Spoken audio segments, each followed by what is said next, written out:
Para naman sa clock, meron tayong station board. Tapos, yan. Nalagyan natin siya dito. Tapos, bilog lang siya dito. Oh, dito! Ang ganda. Pero ito yung ginawa ko. Malaki kasi yung numbers. So, hindi ko alam kung ito ba ay kakasya dito. Okay, let's go! Hello, kamusta kayo dyan? Ito na ang part 2 ng ating paggawa ng projects. Aww. Ayan, tinamad na nga ako magsalita diyan kasi nga ay kakapit ko sana yung pinirint ko. Panda. Kaya lamang hindi siya nagkasya sa illustration board. Kaya dinrawing ko na lang siya dyan. Pero tingnan nyo naman. Maganda naman ang pagka-drawing ko, diba? Itsurang-tsurang panda. Ayan.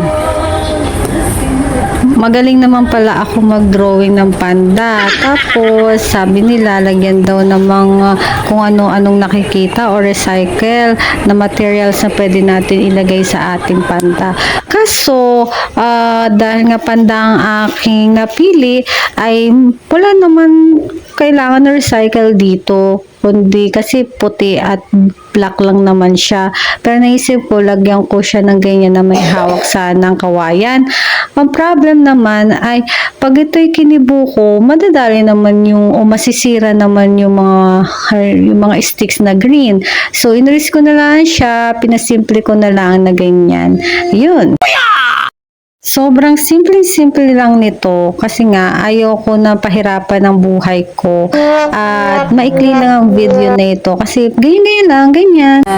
Hi guys, nakagawa na ako ng tawag ito orsan. So, panda. Tada! Wow! Congratulations! Tapos ganyan. Kunwari ito yung bamboo niya.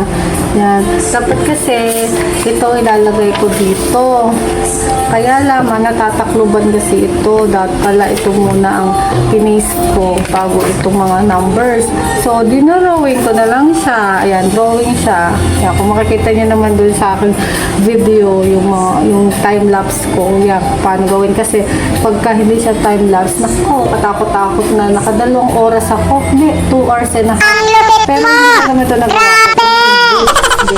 Ay yung box hindi pa siya finish, at least na lang may nagawa na tayo at sa isang linggo pipinishin na lang natin kung ano ba bang kulang kasi pag nagawa tayo minsan kasi hindi natin naiisip na may mas maganda pa palang pwedeng ilagay, ganyan so tinawa ko muna ganito tapos babalikan ko. Kung natapos ko na lahat, babalikan ko, pas titignan ko na, hey, kulang pa ba? Ano yung maganda? Ayan. At dito sa video ito, dito nyo na rin makikita ang finished product.